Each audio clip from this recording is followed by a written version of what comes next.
멸류관을 받는 우리 모두가 되길 주님의 이름으로 축복합니다. 또 멸관을 또 벗어서 주님 앞에 던져 드리는 우리 모두가 되기를 주님의 이름으로 축원합니다. 할렐루야. 주 안에서 축복합니다. 옆분에게 주 안에서 축복을 빌어줍니다. 주 안에서 축복합니다. 주 안에서 축복합니다. 많이 바쁘셨죠? 예수님께서도 굉장히 바쁜 일정을 소화하고 계십니다. 20절 말씀 보니까 집에 들어가시니 무리가 다시 모임으로 식사할 겨를도 없느니라. 식사할 겨를도 없이 바쁘신 일정 가운데 수행하시는 하나님의 놀라운 사랑을 우리가 기억해야 합니다. 우리도 바쁜 일정 가운데 먼저 자기 일에 충실해야 되겠지만 주님을 항상 기억하며 주님께서 수고하시는 그 내용대로 우리들도 주님의 수고를 경험하면서 함께 주님을 영화롭게 하는 일이 먼저 우선되어야 될 줄로 믿습니다. 집에 들어가시니 무리가 다시 모임으로 예수님이 가는 곳마다 무리들이 운집하면서 따라다니죠. 많은 무리를 이끌고 다니는 그런 모습을 보게 됩니다.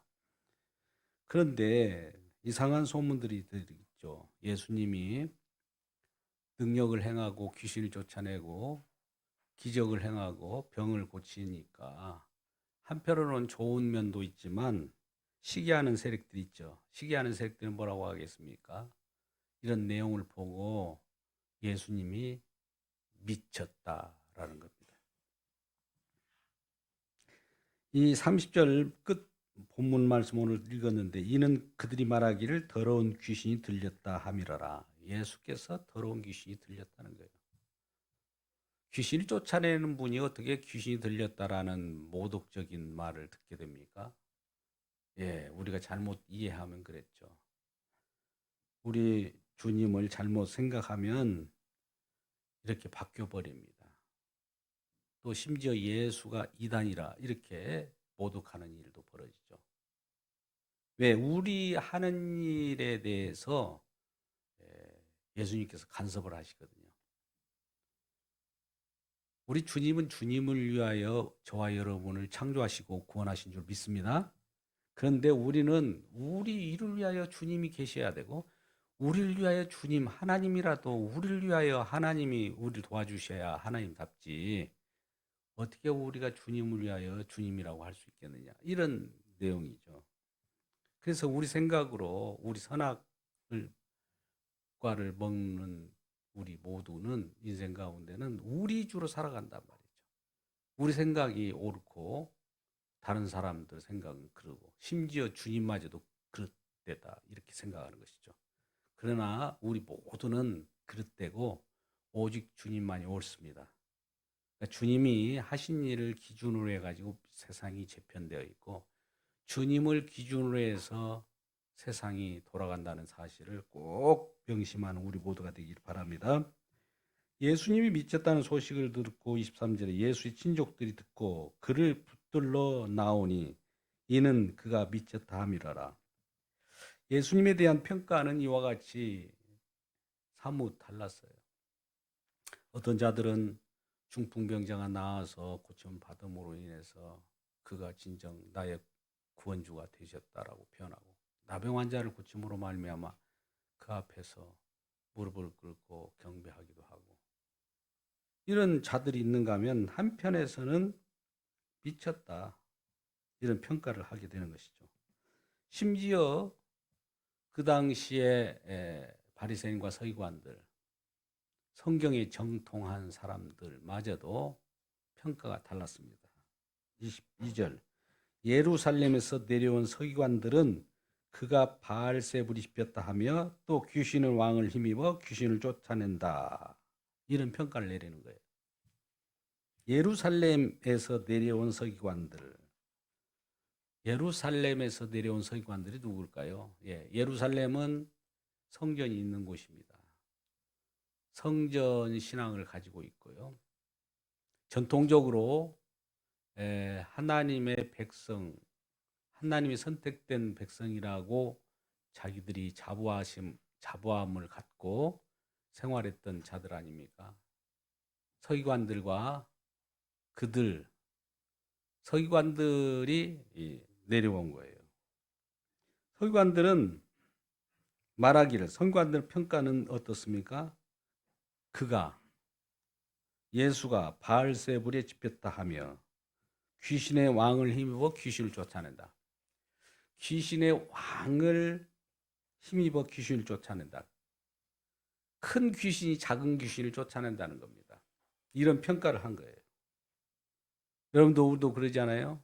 큰 귀신이 작은 귀신을 쫓아낸다. 이런 생각을 갖게 되는데, 그 말이 예수님을 귀신이 들려서, 큰 귀신이 들려서 작은 귀신을 쫓아냈다, 그렇게 생각하는 거예요. 기존에 귀신을 쫓아내는 사역에 있어서 귀신을 쫓아내는 사역이 이건 더 큰 귀신인데 작은 귀신을 쫓아냈다, 이런 평가를 하는 거예요. 얼마나 모독스러운 말입니까? 그럴 때 예수님은 이렇게 응답하시죠. 23절입니다. 예수께서 그들을 불러다가 비유로 말씀하시되, 우리 하나님께서는 우리들에게 알아듣게 하기 위해서는 비유의 말씀을 하십니다. 비유의 말씀은 두 가지 측면이 있어요. 어떤 측면에서는 익명적인 것, 전혀 못 알아듣게 하는 것과 있는가 하면 더 세밀하게 확실하게 알아듣게 하는 것이 비유의 말씀이에요. 그래서 비유의 말씀을 가지고 말씀하십니다. 그러면서 이런 말씀하죠. 사단이 어찌 사단을 쫓아낼 수 있느냐? 사단을 쫓아낼 수 있느냐? 이런 반문을 하고, 또 만일 나라가 스스로 분쟁해서 그 나라가 설 수가 없고, 만일 집이 스스로 분쟁하면 그 집이 설 수 없고, 만일 사단이 자기를 거슬러 일이 일어나면 분쟁하면 설 수가 없고 망하느니라. 사단이 사단을 쫓아낼 수 없고, 그 나라가 스스로 분쟁하면 그 나라가 설 수 없다는 거예요. 나라에도 여러 어려운 일이 많잖아요. 나라 분쟁이 있으면 나라가 버리죠. 웃지도 않네요. 나라가 존재하려면은 뭔가 체계적으로 그것이 완벽하게 구성되어서 그것을 받쳐줘야 되는데, 나라가 분쟁, 싸우고 그러면, 나라는 분쟁하면 나라가 사라진다는 겁니다. 어떻습니까? 오늘날 이 나라, 우리 국가, 세상적인 여러 경제 대국들, 이 나라가 영원할 것 같습니까? 언젠가는 사라집니다. 왜? 지금 분쟁하고 있거든요. 경쟁하고 있거든요. 보이지 않는 권모술수와 여러 가지 수단을 가지고 서로 그 틈바구니 속에서 아둥바둥하면서 얼마나 크게 분쟁하는지 모릅니다. 그러니 그 나라가 온전하겠습니까? 이 세상 나라는 계속 변화되어 가고 있고 망하고 또 새로운 나라가 또 생성되죠. 흥망성쇠를 거듭하는 겁니다. 근데 이러한 나라는 사라질지라도 영원한 나라는 우리 주님으로부터 보장된 나라이기 때문에 그 나라가 우리에게 주어지게 된다는 겁니다. 만일 집이 스스로 분쟁하면 집이 설 수 없다는 말도, 집안에 정말 힘들고 어려운 사람들 가운데 부부가 그 어떤 집의 화목을 도모하지 않고 싸우게 되면 분해되는 거예요. 자녀와 부모 간의 관계도 마찬가지예요. 그게 오래 가겠습니까? 분쟁하면 사라지게 되겠죠. 집안도 그와 같이 풍지박살이 되는데, 이 거대한 하나님 나라에 있어서 그 나라가 설 수 있겠습니까? 25절, 만일 사탄이 자기를 거슬러 일어나 분쟁하면 설 수 없고, 분쟁하면 설 수 없다는 거예요. 분쟁이라는 것은 좋지 않는 뜻으로 지금 표현되고 있습니다. 이와 같은 평가들을 가지고 예수님께서는, 예수님이 미쳤다 하니까 비유의 말씀으로 이걸 반박하는 거예요. 예수님은 어떠한 말꼬리를 누군가가 말꼬리를 잡고 그걸 흔들어 제끼더라도 하나님이시기 때문에 하나님의 말씀으로 이 모든 비유의 말씀을 하시면서 그들을 깨우치기도 하고 그들의 도발을 격퇴하기도 합니다. 그러면서 27절에 아주 중요한 말씀이 27절에 나와 있습니다. 이와 같이 비유의 말씀을 하고 사단이 사단을 넘어뜨릴 수 없고 분쟁할 수가 없다라고 말씀하시면서 27절 말씀, 사람이 먼저 강한 자를 결박하지 않고는 그 강한 자의 집에 들어가 세간을 강탈하지 못하느니 결박한 후에야 그 집을 강탈하리라. 이 말씀은 강도의 얘기예요. 강도가 어느 집을 들어가잖아요. 강도 가지고 비유를 하는 겁니다. 비유의 내용을 우리가 받아들이면 비유의 그 의미를 제대로 파악한다면은 아무 문제가 없는데 이것도 오해할 수 있어요. 강도가 사람이 먼저 강한 자를 결박하지 않고는 그 강한 자의 집에 들어갔어요. 어떤 집을 강도가 들어갔습니다. 세간을 강탈하지 못하리. 강한 자를 들어가 집에서 강한 자, 그 집의 주인을 결박하지 않고서야 세간을 강탈하지 못하느니. 개역 한글에서는 세간을 늑탈하지 못하리니 이런 표현을 했습니다. 세간이라고 하는 것은 그 속에 하나님의 백성, 곡간, 세간, 하나님 백성이 놓여 있는데 그거를 강탈, 구원할 수가 없다는 거예요. 표현 보세요. 강도를 출현시켜서 역설적으로 좀 표현한 겁니다. 이스라엘 백성들이 어떻게 구원받았는가는 출애굽 사건을 통해서 우리들에게 보여주고 있습니다. 애굽이라는 나라에 이스라엘 백성이 숨겨져 있어요. 그 속에 세간과 같이 놓여 있습니다. 그러니 그들을 끄집어내기 위해서 이스라엘 백성들을 구원해내기 위해서는 애굽이라고 하는 물질 문명이 발달한 세상 임금 바로 왕을 결박하고 그 속에 있는 세간인 하나님의 백성을 강탈, 빼앗아 와야 된다는 거죠.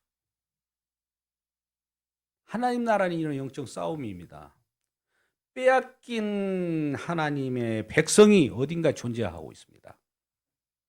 이 땅에 저와 여러분이 예수를 믿고 구원받았지만은 아직도 세상에 하나님 백성이 놓여 있어요. 누구 아래 놓여 있을까요? 사단의 조종하에 세상에 놓여 있는 겁니다. 세상은 사단이 조종하고 있죠.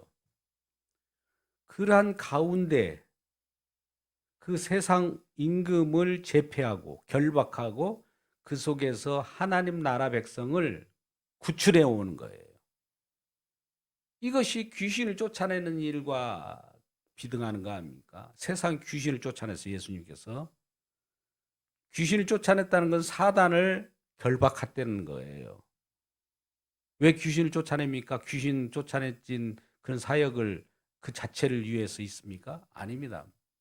귀신을 쫓아내는 그 사역은 결국 세상 임금인 사단을 결박하고 그 속에 있는 귀신에게 혹은 사단에 사로잡혀 있는 하나님의 백성을 구원해내기 위한 거예요. 예수님의 사역입니다. 예수님의 메시아적 사역이라고 하고 예수님의 그리스도라고 하는 사역, 구원의 사역이죠. 그러니까 강도와 같이 표현은 지금 역설적인 표현입니다. 예수님 강도처럼 그 빼앗긴 이스라엘 백성, 저 하나님의 자녀들을 빼앗겨 있지만 그 빼앗긴 사단을 머리를 박살내고 그 속에서 이스라엘 백성, 하나님의 영적인 백성들을 끄집어 내오겠다는 거예요. 그 얘기를 지금 27절에 비유의 말씀을 하는 거예요. 내가 그동안 귀신을 쫓아내고 여러 가지 병을 고치고 중풍병자를 고치고 나병 환자를 고쳤던 것은 그 사로잡혔던 인생들, 사로잡혔던 많은 고통받은 자들에게 자유함을 주고 병으로부터 자유함을 줍니다. 할렐루야. 병으로 자유함을 받기를 주님의 이름으로 축복합니다. 귀신으로부터 자유함을 받는 거예요. 해방감을 갖고 또 여러 가지 우겨싸움을 받는 곳, 질병, 고통, 억누름 이 모든 것으로부터 자유함을 얻게 하여 우리를 눌려 제끼는 그 세력이 무엇인가?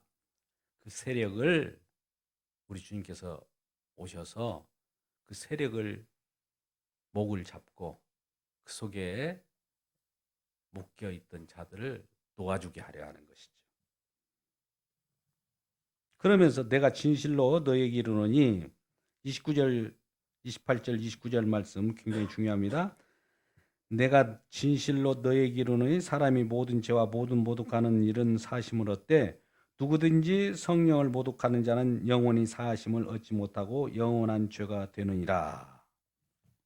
여러분, 그동안에 많은 우리 신자들, 성도들, 교인들은 이런 내용을 많이 들을 거예요. 성령 회방죄, 성령 모독하는 죄, 이건 사하심을 못 받는다는 거죠. 성령은 어떨 때 옵니까? 예수님이 어떤 일을 다 완수할 때, 예수님이 모든 것을 끝장낼 때, 그 다음에 성령을 보내요. 끝장냈다는 걸 알리기 위하여 성령을 보낸 거예요. 다 완수됐다는 걸 알리기 위하여 보내는 겁니다. 이전에 이 본문의 말씀에 앞서서 이런 일이 있었습니다. 중풍병자가 낫는 사건이었죠. 지붕을 뚫고 네 사람이 그 중풍병자를 이끌고 왔죠. 예수님이 사람들이 너무 많기 때문에 그 가정 속에서 예수님에게 다가갈 수가 없기 때문에 지붕을 내려서 지붕을 뜯고 그 위에서 내려서 중풍병자를 내려 예수님께 보여주게 되는 것이죠.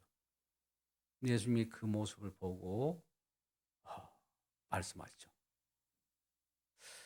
우리가 이 중풍병자라는 환자가 있을 때 내 병 고침을 받았느니라 하는 거하고 내 죄 사함을 받았느니라 하는 거 어느 것이 쉽겠느냐 이렇게 물어봐요.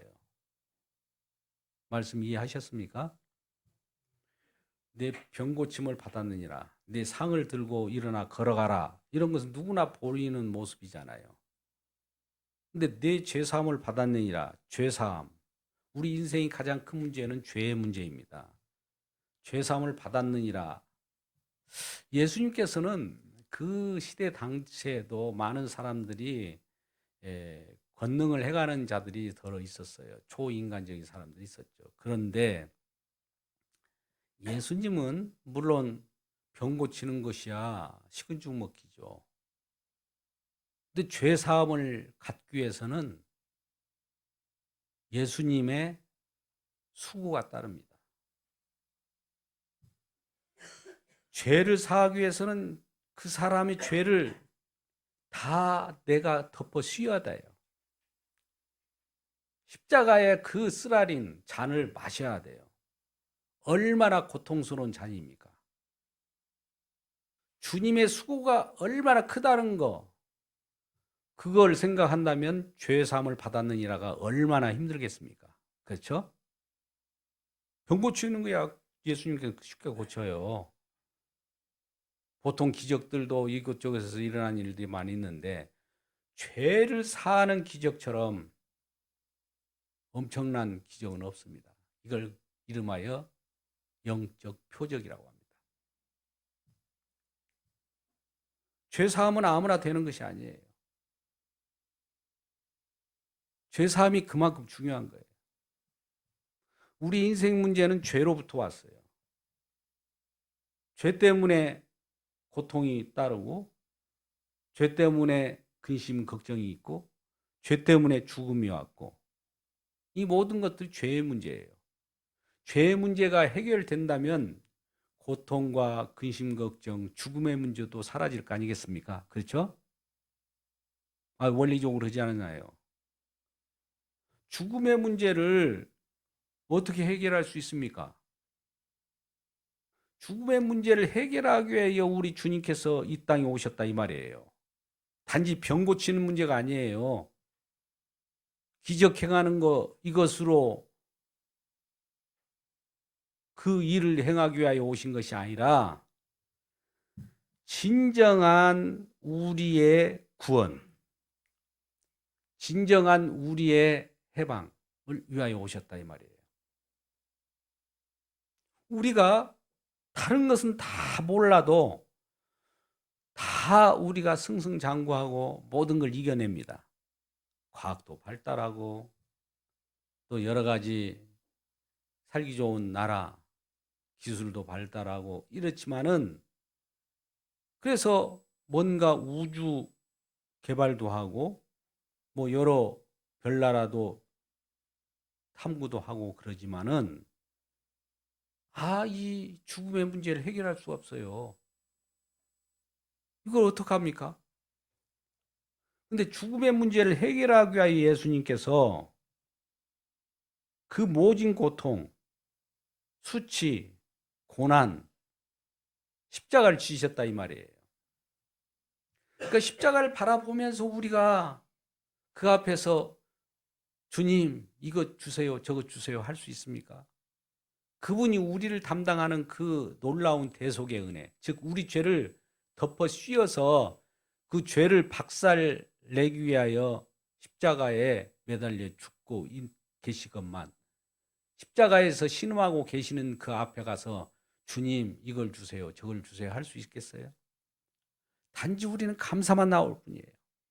왜 저분이 죽어가고 있으며 왜 죽었는가, 왜 죽기를 원하고 또 그러한 죽음 속에서 무엇을 해내는가. 죽으면서 다 이뤘다고 하는 거예요. 다 이뤘대요. 여러분 물어봐야 할 거 아닙니까? 다 이뤘다는 거. 뭘 이뤘을까요? 뭘 이뤘습니까? 한번 묻겠습니다. 예수님께 다 이뤘다고 하잖아요. 다. 무엇인가? 인생의 문제를 다 해결한 거예요. 우리가 고통스러운 모든 어떤 문제라도 예수님이 십자가 속에서는 다 이룬 거예요. 그러니까 모든 문제는 예수님 앞으로 가져오면 다 끝장이 나는 겁니다. 우리가 고통스럽습니까? 여러 가지 주님의 은혜를 구하고 기도하고 날마다 금식하고 그런 분들도 많이 있어요. 왜 주님 앞에 나와야 됩니까? 주님이 다 이뤘다고 하는 그 속에 주님께서 이뤘다고 하면 이룬 거예요. 우리의 구원도 이루었을 뿐만 아니라 우리의 영생 주는 것도 이루었고 우리나라 하나님 나라를 우리에게 선사한 천국을 선사한 것도 다 이루었고 모든 것 다 이룬 거예요. 그래서 그 십자가에서 모든 걸 꺼내오는 거예요. 하나님 나라도 십자가에서 꺼내오고요. 우리의 부활 생명도 십자가에서 꺼내오고요. 우리 영생도 십자가에서 꺼내온 거예요. 십자가가 원인이 되어서 결과가 나타나는 것이 우리의 여러 가지 해방이지 않습니까? 근데 우리는 해방을 구하려고 그래요. 십자가 앞으로 나가면 그 해방이 우리에게 주어지는데 한번 역설적이게도 생각해 보세요. 그 원천이 누구인가를 알면은 그 원천으로부터 모든 것을 우리가 알 수 있는데 얻을 수가 있는데 얻어진 것만 얻어지려고 그래요. 한번 얻어진 것을 구하고 있어요.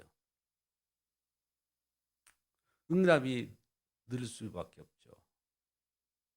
우리 주님께서 모든 것이 나온다면 주님 앞으로 나가야 주님을 붙잡고 주님과 함께 해야 행복도 복도 우리에게 주어지는 것인데, 주님은 멀리하고 복만 달라고 하고, 주님은 멀리하고 나에게 필요한 거 달라고 하고, 그러면 주어지겠습니까? 복의 원천인 되신 우리 주님을 직접 만나는 저와 여러분 되시기를 주님의 이름으로 축복합니다. 그 만나는 것이 우리 힘으로 되는 것은 아니죠.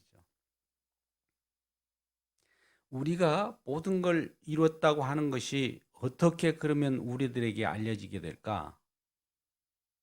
우리는 몰랐는데 성경 말씀을 자꾸 듣다 보니까 이룬 내용들이 우리에게 들려져요. 복음 전도자들을, 또 주변의 설교자들, 말씀을 증언하는 자들에 의해서 우리에게 들려지는 그 말씀을 볼 때 믿음이 들어옵니다. 믿음은 들음에서 나거든요. 자꾸 하나님 말씀을 들으십시오. 그러면 들으면은 그 들음 속에서 우리 속에 믿음이 쑥 들어와요. 왜 그러냐면 믿음이 하나님의 본래 말씀으로부터 연유된 거거든요. 말씀이 이루어진 내용이거든요. 아까 말씀이 이루어진 곳이 어디라고 했어요? 십자가예요. 그러니까 구체적으로 말씀을, 어떤 말씀을 들어야 되냐면 십자가에서 이루신 내용을 들어야 돼요. 누군가가 십자가에서 이루신 내용. 그 누군가가 누굴까요? 예수 그리스도. 예수 그리스도는 구원자예요. 하늘에서 말씀으로 계셨다가 이 땅에 내려올 때 이름이 예수 그리스도거든요. 그분이 저희 백성을 그의 죄에서 구원할 자, 자기 백성이 있단 말이에요. 그러니까 말씀을 듣다 보니까 내가 그 주님께서 구원한 자기 백성, 하나님의 백성이 맞습니다라고 주님 앞에 나오는 자들이 구원받은 백성이라는 거죠. 자꾸 듣다 보면 그것이 점점 들으면 들을수록 더 우리 마음 가운데 확인이 되고 또 증거가 되어서 주님을 더 깊이 굳건하게 믿게 되고 믿음 안에 굳건히 서게 됩니다. 그래서 믿음이 어디서 왔느냐? 주님께서 이루신 내용에서 온 거예요. 내가 믿습니다, 이것에서 된 것이 아니에요. 원천이 있어요. 원천. 주님께서 이루신 내용, 그 속에서 믿음이 있어요. 믿음이 우리에게 들어오면 믿음이 우리를 끌고 가요. 믿음이 주어입니다. 할렐루야. 수단이 아니에요. 우리는 수단으로 여겨서 내가 믿음을 수단으로 여겨서 예수님 믿는다, 이렇게 생각하는데 그것이 아니에요. 믿음의 주인공은 예수님이세요. 주체가. 그래서 그분이 우리 가운데 믿음을 가지고 들어오셔서 그 저와 여러분을 주님의 인도함 속에 살아가게 하는 거예요. 그러면 살아가면서 뭘 생각할까요? 주님께서 나를 위하여 십자가에 죽으셨고, 주님을 나를 위하여 십자가에 죽으실 뿐만 아니라 다시 살아나셨고, 주님은 나를 위하여 하나님 나라를 만드셨고, 이 내용인 거예요. 근데 이 내용은 우리가 보이지 않는 세계라고 하는 거예요. 우리는 보이는 세계만 눈에 보이잖아요. 보이는 세계를 확인해야만이 분명하다고 보고, 보이지 않는 세계는 없는 걸로 착각을 하잖아요. 근데 여러분 보세요. 이 세상이 지금 보이는, 이 눈에 보이는 이 세상들이 다 있죠. 사실은 이것이 모형입니다. 보이는 세상은 보이지 않는 세계로부터 온 거예요. 보이지 않는 세계가 본래부터 존재했는데 그 나라가 하나님 나라예요. 그래서 보이지 않는 세계에서 보이는 나라를 통해서, 보이는 걸 통해서 우리는 보이지 않는 세계를 확인하는 겁니다. 우리가 어떤 물질을 본다고 해도 물질 그 자체로만 끝나는 것이 아니라 물질의 근원되는 그분을 바라볼 수 있기를 주님의 이름으로 축복합니다. 어떤 것이 놓여 있으면, 사물이 놓여 있는 그 자체가 목적이 아니라 놓여 있는 목적이 있을 거예요. 놓여 있는 존재 자체가 있을 거예요. 근원 자체가 왜 있습니까? 우리 주님이 계시다는 것을 증표해요. 저와 여러분이 이 땅에 태어나서 이와 같이 존재하고 있죠? 저절로 존재합니까? 처음에 어떻게 존재했어요? 우리를 존재케 하신 분이 계시다는 거예요. 그 말은. 그러니까 보이지 않는 세계 속에 계신 분이 보이는 세계 속에 우리를 나타나게 하셔서 이 보이는 세계를 통해서 우리가 보이지 않는 하나님을 볼 수 있기를 주님의 이름으로 축복합니다. 이게 믿음이라고 그래요. 믿음은 바라는 것들이 실상이요 보지 못하는 것들의 증거. 그러니까 보이지 않는 세계라고 없는 세계가 아니라 보이는 것을 통해서 보이지 않는 세계를 볼 줄 알 때 이것도 그냥 되는 것이 아니라 보이지 않는 세계 속에서 보이는 우리의 믿음을 허락해야 됩니다. 이게 성령이 하시는 일이에요. 성령은 예수님께서 무엇인가 다 완수, 이룰 때까지 우리에게 주어지지 않습니다. 물론 구약에는 모형적으로 성신 이런 개념으로 들어와 있지만 십자가에서 인간의 모든 죄악을 다 사하여 주기로 대속의 은혜를 대속을 다 마무리했을 때 다 이루었다는 것을 알리기 위한 파발마로 이 땅에 보내진 것이 성령입니다. 이 성령이 와야 주님께서 다 이뤘구나. 뭘? 저와 여러분의 죄를 대속하는 일을 이루어졌다는 걸 알아요. 성령 받기를 주님의 이름으로 축복합니다. 물론 우리 성도님들이야 다 성령이 임한 줄 믿습니다. 그러니까 성령을 그런 성령 예수님께서 보내주신 성령을 받지 않고서는 예수님 믿을 수가 없어요. 우리가 믿는다고 되는 것이 아니에요. 성령이 와야 돼요. 성령은 성경을 기록하신 분이에요. 성경의 내용을 우리가 들었을 때 성령이 기록한 하나님 말씀이지 않습니까? 그걸 들으면은 믿음이 우리 속으로 들어와요. 이게 성령이 우리에게 믿음을 주는 것과 같은 겁니다. 믿음이 오게 되면 성령이 하는 일에 의해서 성령은 어떤 일을 할까요? 예수님이 하신 일을 증언해 주거든요. 성령은 다른 일을 하는 것이 아니라 예수님이 무슨 일을 하셨다. 예수님이 어떤 일을 하셨다. 예수님이 무슨 일을 다 완성했다는 걸 알려준 거예요. 저와 여러분의 죄를 다 대속하고 우리에게 용서하신 내용을 성령이 와서 알려준 거예요. 그러면 이것을 받아들이지 않는 자들은 성령을 모독하는 자들이죠. 예수를 안 믿는 사람들은 사실 성령을 모독하는 자들이에요. 왜요? 믿음이 예수 믿는다는 믿음이 성령을 통해서 오거든요. 성령을 해방하는 짓을 한다. 그 말은 지금 자기가 죄인입니다 아는데도 불구하고 죄인임을 알지 못하고 그냥 나는 내가 무슨 죄가 있어? 나는 아무 죄진 적도 없고 나더러 뭐 죄인이라고 하는데 그것이 죄인이 아니야. 이렇게 생각하는 거예요. 근데 우리 성령이 오면은 우리가 죄인임을 알아요. 그 죄인임을 아는과 동시에 주님께서 또 죄를 탕감한 것도 알거든요.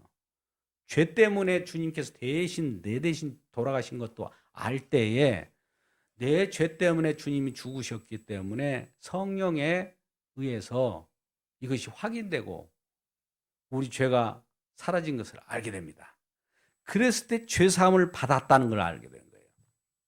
이 성령을 받아야 내가 죄사함을 받은 걸 아는데 성령이 없고서는 내가 죄사함 받는 줄 어떻게 알아요? 이 성령이 없으면 죄사함을 받지 않는 거예요.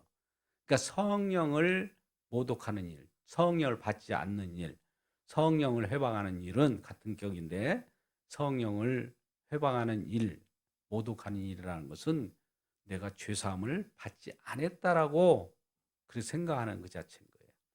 그러면 성령을 받지 않았기 때문에 누구를 의지하면 성령은 예수님을 의지하지만은 우리는 성령을 만약 받지 않았다면 내 자신을 이용하죠. 내 자신을 의지하는 거예요. 내가 하기 나름이라고. 인생은 나 하기 나름이라고. 이런 사람도 있잖아요.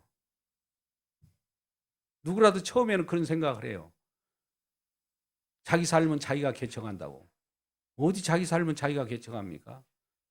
한번 생각해 보세요. 우리가 가끔가다 어떤 이 사건을 통해서 우리들 알게 합니다. 주님은 날마다 하나님을 우리가 잘 경험하지 못하고 인식하지 못할 때는 어떤 사건을 일으켜요. 그로 말미암아 그 사건을 통해서 주님을 조금씩 알아가게 해요. 점서. 우리가 무지몽매하기 때문에 하나님께서 어떤 사건을 통해서 우리가 죄인임을 알게 해요. 그것이 복인 거예요. 우리가 죄인임을 모르는 것 그때처럼 그 성령을 모독하는 일은 없습니다. 또 죄가 사라졌다는 것도 알아야 돼. 두 가지 다 표현합니다. 죄가 있는데 또 사라지는 두 가지를 다 알아야 돼. 사라져버리고 없어지는 건 아닙니다. 또 그럼에도 불구하고 죄가 또 있어요. 사라져. 죄가 있어 사라져. 이 내용을 아는 이 자체가 구원이라고 하는 거예요. 그래서 이 일을 위하여 예수님께 이 땅에 오셨고 그 일을 수행하는 십자가에 모든 걸 다 완성하고 나서 우리들에게 이제 같이 살자고 하는 겁니다. 예수님은 우리의 구원주의자, 또 예수님은 우리의 임마누엘, 우리와 함께 하기를 원하여 우리와 함께 사는 거예요. 그러니까 주님과 동행하면서 주님과 함께 살아가는 저와 여러분은 주님께 물어야 돼요. 주님, 길 가다가도 오늘 무슨 일이 일어날 것인가 주님 알려주십시오 라고 하는 기도를 하고 하루를 출발하면은 주님이 동행하면서 어떤 일을 순적하게 인도한다는 사실이에요. 이것이 우리 모든의 기도이고 우리의 모든 하나님의 인도함을 따라 사는 겁니다. 오늘 말씀의 내용을 이와 같이 요약합니다. 큰 귀신이 작은 귀신을 쫓아냈다는 것이 아니라 우리 주님은 만왕의 왕이고 만주의 주이기 때문에 어떤 귀신, 사탄, 결박도 다 사단의 세력들을 사로잡고 그 속에 놓여있는 저와 여러분을 구출해내는 구원주이심을 알고 구원받은 저와 여러분이 진정한 우리 주님의 놀라운 그